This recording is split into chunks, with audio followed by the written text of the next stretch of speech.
नमस्कार, आप देख रहे हैं कैपिटल टीवी का खास शो ऑपरेशन पाकिस्तान। मैं हूं परवीन शेख। ट्रंप ने असीम मुनीर को व्हाइट हाउस में न्योता देकर लंच खिलाकर और बलूचिस्तान लिबरेशन आर्मी यानी बीएलए को आतंकी संगठन घोषित करके पाकिस्तान को सिर पर चढ़ा लिया है। अमेरिका ने बीएलए और उसकी शाखा मजीद ब्रिगेड को फॉरेन टेररिस्ट ऑर्गेनाइजेशन घोषित किया, ठीक उसी दिन जब बलूच जनता स्वतंत्रता दिवस मना रही थी। वैसे ट्रंप की शय पर अमेरिका पहुंचा मुनीर कुछ ज्यादा ही उछल रहा है, लेकिन उछलने की भी एक हद होती है। ये हद अब मुनीर ने पार कर ली है। मुनीर ने फिर भारत के खिलाफ जहर उगला और रिलायंस इंडस्ट्रीज की जामनगर रिफाइनरी को टारगेट करने की बात कही, जिसे भारत ने गैर जिम्मेदाराना बयान बताया है। इधर पाकिस्तान के पूर्व विदेश मंत्री बिलावल भुट्टो जरदारी ने कहा कि अगर भारत सिंधु जल संधि में बदलाव करता है तो पाकिस्तान निश्चित तौर से युद्ध छेड़ देगा। भुट्टो यहां नहीं थमा। इसके बाद उसने कहा कि भारत को ललकारते हुए यह भी कहा कि अगर भारत ऑपरेशन सिंदूर जैसा हमला करने की सोचता है तो पाकिस्तान के हर प्रांत का नागरिक भारत से मुकाबला करने के लिए आगे आएगा। इन मुद्दों पर चर्चा के लिए स्टूडियो मौजूद हैं कैपिटल टीवी के editor in chief doctor Manish Kumar और एग्जीक्यूटिव एडिटर राजीव कुमार। आप दोनों का बहुत बहुत स्वागत है। धन्यवाद। अमेरिका में मुनीर की मौजूदगी और उस पर बीएलए को आतंकी संगठन घोषित करना, क्या ट्रंप ने पूरे पाकिस्तान को निगलने की तैयारी कर ली है? देखिए, ये जो ट्रंप का फैसला है पूरी दुनिया में इसकी निंदा हो रही है। बीएलए कोई आतंकी संगठन नहीं है, वो फ्रीडम फाइटर्स हैं। वो क्या जिहाद कर रहे हैं? वो क्या इस्लामिक टेररिज्म जो ओसामा बिन लादेन, लश्कर ए तैयबा और तमाम इस तरह के जो ऑर्गेनाइजेशन है, और बीएलए से अमेरिका को किस तरीके का खतरा है? बीएलए वहां कोई दुनिया के किसी दूसरे मुल्क के लिए कोई खतरा है क्या? आप किस तरह के ऑर्गेनाइजेशन को आप इस तरह के लिस्ट में डालते हो?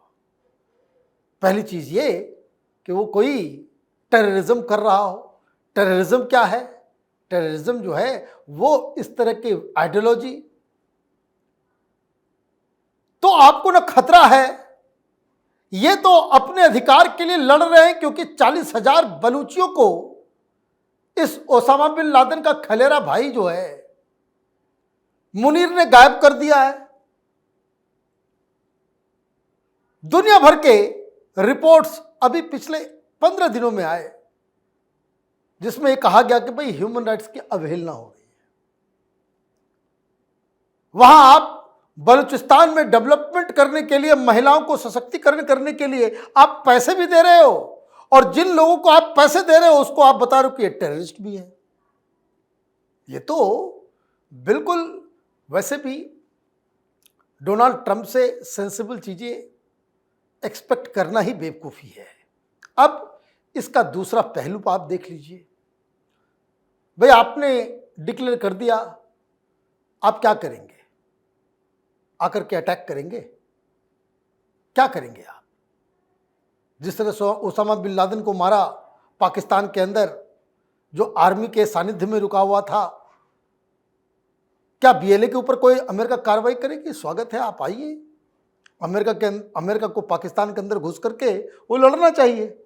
जिस तरीके से अफगानिस्तान से कारों की तरह भागना पड़ा, बलूचिस्तान से भी भागना पड़ेगा। तो ये दूसरा पहलू है। तीसरा जो हिंदुस्तान के लिए सोचने वाली चीज है, आज तरनजीत सिंह साहब और विदेश मंत्री के साथ प्रधानमंत्री मोदी ने बातचीत की। अमेरिका में 11 लॉबिस्ट पाकिस्तान ने हायर किए हैं, और इस तरह के जो फैसले हो रहे हैं ये उस लॉबी का कमाल है। ये मानना पड़ेगा कि ये लोग डोनाल्ड ट्रंप के इर्द गिर्द घुस गए हैं, चाहे उसके बेटे को, उसकी दामाद को प्रलोभन दे रहा हो, उसको बिजनेस दे रहा हो, क्रिप्टो करेंसी कर रहा हो, जो कुछ भी हो। हिंदुस्तान को कैसे काउंटर करना पड़ेगा, डोनाल्ड ट्रंप को अमेरिका के अंदर कैसे घेरा जाए, इसकी तैयारी शुरू करनी पड़ेगी। क्योंकि इस तरह के फैसले ये पूरे साउथ एशिया में ये डिस्टर्बेंस क्रिएट करेगा। ये डिस्टर्बेंस क्रिएट करेगा। कोई इस्लामिक ऑर्गेनाइजेशन होता, कोई जिहाद करने वाला ऑर्गेनाइजेशन होता, बात समझ में आ रही है। ये लोग तो अपने अधिकार के लिए लड़ रहे हैं। ये थोड़े कर रहे हैं कि हम जो है एक मुस्लिम उम्मा बनाएंगे। तो ये सारी चीजें हो रही है। डेवलपमेंट हिंदुस्तान को बहुत ही गौर से देखने वाली चीज है कि क्या ये जो मुनीर वहां किस तरीके से पाकिस्तान को बेच आ रहा है, ये पूरी तरीके से अमेरिका के सामने नतमस्तक हो गया है। और यही पाकिस्तान के लिए और उसकी आर्मी के लिए आगे चल के बहुत बड़ी परेशानी का सबब बनने जा रहा है। बिल्कुल, पाकिस्तान खुद अपनी परेशानियां बढ़ा रहा है, लेकिन जो ट्रंप के फैसले आ रहे हैं और मुनीर जिस तरह की धमकियां दे रहा है, उसको कैसे देखा जाना चाहिए? देखिए, जिस तरीके के पाकिस्तान अमेरिका के सामने सरेंडर कर रहा है जी, वो ये दिखाता है कि उसने अपनी सोवरेंटी का सौदा कर लिया है। जैसे इंटरनल थ्रेट अलग चीजें होती है, एक्सटर्नल थ्रेट अलग होता है। ये दोनों में टेररिज्म का जो स्तर होता है या फिर किसी देश के अंदर जो भय से किसी भी सरकार को दबाव में लाने की कोशिश करे और उसको दहशतगर्द आतंकवादी कहते हैं, वो इंटरनल थ्रेट हो सकता है जिसके लिए कोई देश, अगर वो संप्रभु देश है तो दूसरे देश से मदद लेता है। इसका मतलब कि वो उससे निपटने में सक्षम नहीं है। जैसे अगर ग्लोबल टेररिज्म है, अल कायदा एक ग्लोबल टेररिस्ट था, जैसे मोहम्मद या फिर लश्कर ए ताइबा, ये सारे ग्लोबल टेररिस्ट ग्रुप हैं जो कि पाकिस्तान से अगर ऑपरेट करते हैं, अफगानिस्तान में भी है, उसके अलावा अरब में भी है, उसके अलावा भारत में भी वो आतंकी हमले करता है। अलग अलग देशों में उसका प्रभाव है। इसलिए इसके लिए कोई दूसरे देश को उसको टेररिस्ट ऑर्गेनाइजेशन बनाना, ये ग्लोबल टेररिज्म के खिलाफ लड़ने का मकसद होता है। लेकिन अगर इंटरनल थ्रेट है, जैसे भारत के अंदर अगर नक्सलवाद एक समस्या है, तो भारत सरकार कहे कि कोई दूसरा देश, जितने देश हैं, अगर अमेरिका के पास जाकर कहे, यूके के पास कहे, या यूरोपीय यूनियन में जाए, या फिर यूनाइटेड नेशन में जाए, कहे देखो भारत में ये जो नक्सलवादी हैं वो आतंकवादी हैं, आतंक पैदा कर रहा है, इसलिए उसको भी यूएन के उस लिस्ट में शामिल किया जाए जिसमें आतंकवादियों को रखा जाता है। तो ये भारत का सरेंडर है। ये भारत अपने इंटरनल थ्रेट को खुद से निपटने में सक्षम होना चाहिए। और इसने क्या किया, इसने पहले दूसरे देशों में घूम घूम कर एक परसेप्शन क्रिएट करने की कोशिश की कि ये बीएलए और इससे जुड़े हुए दूसरे ऑर्गेनाइजेशन, जैसे मस्जिद ब्रिगेड की बात की जा रही है, या फिर बलूचिस्तान के अंदर जो इंसर्जेंसी ग्रुप हैं, जो ऐसे ग्रुप हैं जिसने मांग कर रखी है कि बलूचिस्तान पाकिस्तान का हिस्सा नहीं है, हमें आज़ादी चाहिए, उस सारे ग्रुप को पहले मिलाकर फितना अल हिंदुस्तान बता दिया। अरब के जितने एजेंसीज हैं, पाकिस्तान के जितने अखबार मीडिया सब हैं, वो इनके नाम के बदले फितना अल हिंदुस्तान लिखते हैं। मतलब भारत प्रायोजित है ये इंसर्जेंसी ग्रुप। और उसके बाद इसके लिए अलग अलग देशों से मदद मांगता फिर रहा था और बोल रहा था देखिए बलूचिस्तान को अब हम अकेले नहीं संभाल सकते।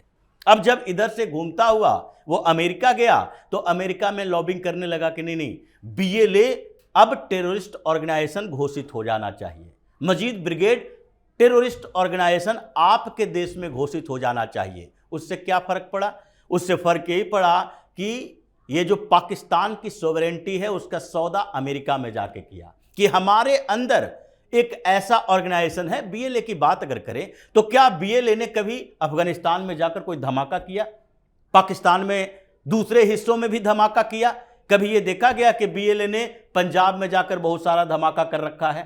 वो पंजाब या फिर दूसरे प्रदेश जो पाकिस्तान के हैं उसमें केवल और केवल सरकारी मशीनरी के ऊपर हमला करता है। वो कभी भी सामान्य जगहों पर जाकर अटैक नहीं कर देगा, धमाका नहीं कर देगा। वो सेना के साथ लड़ता है, वहां के पैरामिलिट्री फोर्सेस और पुलिस के साथ लड़ता है। तो ऐसे में अगर आप इंटरनल सिक्योरिटी को ठीक ठाक से चलाने में, इंटरनल सिक्योरिटी थ्रेट से निपटने में सक्षम नहीं हो, इसका मतलब कि आप अपने देश में सही तरीके से शासन करने के लायक नहीं हो। और वही पाकिस्तान जो कि कटोरा लेकर घूम रहा है कि भाई देखो हमारे यहाँ अलग अलग प्रदेशों में ये जो संगठन हैं वो आज़ादी की मांग कर रहे हैं, इसलिए अमेरिका साथ में आए। अब अमेरिका अगर साथ में आए तो चाइना को क्या कहोगे?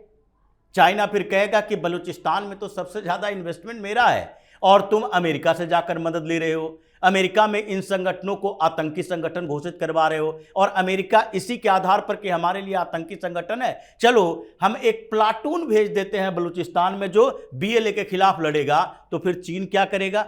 ग्वादर में क्या उसकी सिक्योरिटी को कैसे थ्रेट नहीं होगा? या फिर अलग अलग हिस्सों में जो चाह रहा है, ये $70 बिलियन से ज़्यादा इन्वेस्टमेंट कर रखा है पूरे बलूचिस्तान में सीपैक के आधार पर, ये सब क्या करेगा? तो इसलिए मुनीर ने ऐसे पाकिस्तान को फंसा दिया अपने कुछ फायदे और भारत को नीचा दिखाने के चक्कर में कि देखो हमने पहले बताया कि भारत प्रायोजित है ये, और दूसरी बात अमेरिका में जाकर उससे इसको टेररिस्ट ऑर्गेनाइजेशन घोषित करवा दिया, यानी कि इनडायरेक्ट रूट से हमने भारत के ऊपर हमला किया है। उसी तरह से जैसे हमारे यहाँ पल रहे आतंकी संगठनों को भारत अलग अलग प्लेटफॉर्म, जो ग्लोबल प्लेटफॉर्म है, वहां आतंकवादी घोषित करवाता रहता है। तो ये जो उसकी पॉलिसी है उसने पाकिस्तान को बुरी तरह से फंसा कर रख दिया है। बिल्कुल, मुनीर ने एक तरफ तो अपनी ही आर्मी, अपनी ही फोर्सेस की जो असलियत है उसका एक्सपोज कर दिया कि वो बिल्कुल कमज़ोर है, हम लड़ ही नहीं सकते, और दूसरी तरफ वो भारत को धमकी दे रहा है, आंख दिखा रहा है। वो क्या है? देखिए, मुनीर की बात को सीरियसली लेने की आवश्यकता नहीं। वो एक कार जनरल है, he is out there to sell out Pakistan. ये इस तरह की बातें इसलिए कर रहा है क्योंकि इंटरनल सिचुएशन पाकिस्तान के अंदर डवाडोल है जी। इनके बस का नहीं है बीएलए को कंट्रोल कर पाना, इनके बस का नहीं है टीटीपी को कंट्रोल कर पाना, इनके बस का नहीं है इमरान खान को टैकल करना। अभी आप देखिए, इमरान खान के केस का फैसला होना है जी, और फैसला क्या होना है ये भी मैं आपको बता देता हूं। उसको जेल से रिहा नहीं किया जाएगा। जेल से रिहा हुआ जहां, वो पब्लिक के साथ वो रैलियां करना चालू कर देगा, और अंदर रहा तो पब्लिक जो है इस बार फिर से सड़कों पे आएगी। मुनीर किसी तरीके से अपने इस इलेजिटिमेट गवर्नमेंट की लेजिटिमेसी बनाने के लिए तरह तरह की बातें कर रहा है, वहां के पब्लिक को बेवकूफ बना रहा है। इसने घूस दे रखी है डोनाल्ड ट्रंप के परिवार को कि आ जाओ, कोई सोना का खदान आपको दे देंगे, रेयर अर्थ का खदान दे देंगे, क्रिप्टो का जो है हम धंधा करेंगे। और वो वहाँ का एक और पप्पू जो है, वो सिंधु नदी के अंदर जो है कुछ भी होगा तो युद्ध होगा, ये होगा। अरे भाई पहले तय तो कर लो। ये मुनीर और नवाज शरीफ की जो बेटी है पंजाब के मुख्यमंत्री, इन दोनों ने तो सिंधु नदी के पानी का सौदा कर लिया।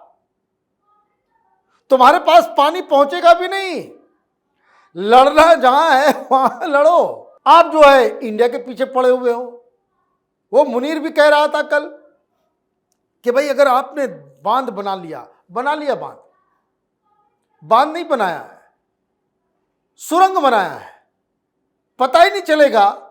और सिंधु नदी का पानी जो है वो चनाब में मिलेगा, चनाब का पानी जो है वो सतलज में मिलेगा, सतलज का पानी जो है वो राजस्थान तक पहुंच जाएगा, दिल्ली तक पहुंच जाएगा, तुमको पता ही नहीं चल पाएगा। ये सारे काम हो रहे हैं, तो पब्लिक को बेवकूफ बनाना बंद करो। चनाब नदी के ऊपर बना हुआ है बगलिहार, बना हुआ है सलाला डैम। आप करके तो देखो, किशनगंगा प्रोजेक्ट पर काम जो है 24/7 लाइट लगा करके रात में भी दिखाई देता है। सैटेलाइट से देखोगे तो जरा आंखें उठा करके देखो, 10 मिसाइल तो दूर, एक ड्रोन भेज करके देखो। तो ये देखिए, ये गिदर भभकी देने वाले लोग हैं। ये पाकिस्तान के लोग, वहाँ की सरकार, वहाँ की आर्मी कोई देशभक्त नहीं है। पाकिस्तान के लिए जान देने वाले ये लोग नहीं हैं। ये पाकिस्तान के लूटने वाले लोग हैं। और ये जो अमेरिका गया है, कोई डोनाल्ड ट्रंप से कोई बातचीत नहीं होने जा रही है। वो जानबूझकर एक मीडिया में उसने सुगुफा छोड़ दिया। वो गया है अपनी बीवी, अपने बच्चों के साथ, जिसको उसने अमेरिका शिफ्ट कर दिया है, वहीं वो जा रहा है। अमेरिका में इसने कोई बहुत बड़ा बंगला लिया है। 1700 करोड़ रुपए इसने चोरी किए पाकिस्तान से, और सब ये पैसा शिफ्ट कर दिया अमेरिका। तो वो अपने घर घूमने के लिए जाता है।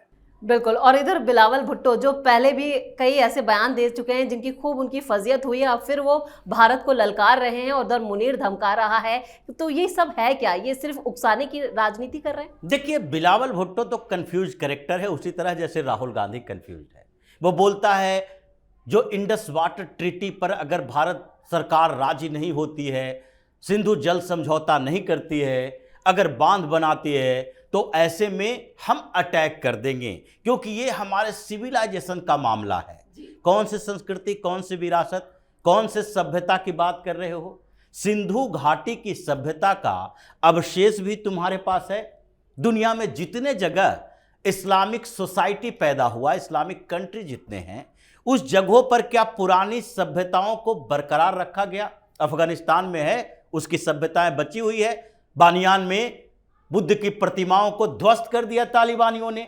ये जो मेसोपोटामिया, जिसकी बात ये सिंधु घाटी सभ्यता से चलती है, इराक में मेसोपोटामिया की सभ्यता क्या बना हुआ है? अभी तक तो वो सभ्यता का नामो निशान नहीं है। क्या मिस्र में ये नील नदी की सभ्यता बची हुई है? सारे खत्म हो चुके हैं, बस केवल इस्लामीकरण हुआ। उसी तरीके से क्या सिंधु घाटी की सभ्यता की बात तुम करने के लायक हो? क्या सिंधु घाटी सभ्यता में मूर्ति पूजा होती थी? आज तुम मूर्तियों की पूजा करोगे? क्या नंदी की पूजा करोगे? क्या बैल की पूजा करोगे? क्या चित्रों की पूजा करोगे? क्या वहां पर जो मंदिर के अवशेष मिले हड़प्पा में, तुम्हारे पंजाब में है, वहां उन मंदिरों के अवशेष की पूजा करोगे? उसको संरक्षित रखोगे? नहीं रखोगे। ये नाम के लिए है कि सिंधु घाटी सभ्यता के अवशेष हमारे यहां भी हैं, हड़प्पा है, मोहनजोदड़ो है, तो इसलिए सभ्यताओं की बात नहीं है। और गिदड़ भड़की ये जो बोलता है कि सभ्यताओं की रक्षा के लिए हम कुछ भी कर गुजरेंगे, पाकिस्तान की सभ्यता की रक्षा के लिए ये लोग तो आज तक कुछ नहीं किया। ये जो पूरा पाकिस्तान है, ये कौन सा पाकिस्तान? लाहौर, जिसके स्थापना के लिए अभी भी माना जाता है भगवान श्री राम के बेटे लव ने बनाया, और उसका नामकरण भी उन्हीं के आधार पर हुआ। और अभी भी कुछ समय पहले ही राजीव शुक्ला ने भी डाला था कि हम वहां पर गए, लव के मंदिर में गए, उनकी समाधि बना दी है इन लोगों ने कि अब नहीं, ये भी मुसलमान बन गए थे। तो ये सारे पाकिस्तान की सभ्यता संस्कृति को तो नष्ट कर दिया। अब ये कह रहा है कि हम सभ्यता के लिए लड़ेंगे, अपनी सांस्कृतिक विरासत के लिए लड़ेंगे, उसके लिए तो हिंदुस्तान लड़ेगा, तुम नहीं लड़ सकते। लेकिन बिलावल भुट्टो ने जो बात कही, और मुनीर ने वहां से जो एटम बम की धमकी दी, जामनगर में हमला करने की बात कही, भारत सरकार को सतर्क कर दिया। अब इसके एटम कमांड सेंटर जो हैं वो ब्रह्मोस के टारगेट पर हैं कि अगर इस बार ये मान ले, ये ऑपरेशन सिंदूर की बात तो छोड़ दो कि अगर अगली बार हुआ तो युद्ध छिड़ जाएगा, अगर युद्ध जैसी हालात भी हुए तो हो सकता है कि तुम्हारे सारे एटम कमांड सेंटर पहले ही तबाह कर दिए जाए, जो भारत ने आगे की प्लानिंग कर रखी है। इसलिए पाकिस्तान अब उस कगार पर खड़ा है कि अगली बार जो युद्ध भारत से किया तो 71 और 65 वाला युद्ध नहीं होगा, ये 2025-26 में पाकिस्तान का नक्शा बदलने वाला युद्ध साबित होगा। इस तमाम जानकारी के लिए और सटीक विश्लेषण के लिए आप दोनों का बहुत बहुत धन्यवाद। धन्यवाद। ट्रंप की पाकिस्तान से दोस्ती और भारत पर टैरिफ की मार एक सियासी साजिश है। ट्रंप पूरे पाकिस्तान को निगलने की फिराक में है। वहीं चीन को भी मुनीर ने अपना दुश्मन बना लिया है। ऑपरेशन सिंदूर में भारत की ताकत और मोदी की चतुराई ने ट्रंप के अहंकार को भी तोड़कर रख दिया। बदले में ट्रंप ने बीएलए को आतंकी घोषित कर पाकिस्तान को बलूचिस्तान में दमन की खुली छूट दी। यानी पाकिस्तान खुद अपने खात्मे की इबारत लिख रहा है, क्योंकि बलूच नेता कह चुके हैं कि ट्रंप और पाकिस्तान अब दोनों उनके टारगेट पर है। इस खास शो में इतना ही। वीडियो कैसा लगा कमेंट करके अपनी राय जरूर दें। वीडियो को लाइक करें, शेयर करें और कैपिटल टीवी को सब्सक्राइब जरूर करें। धन्यवाद।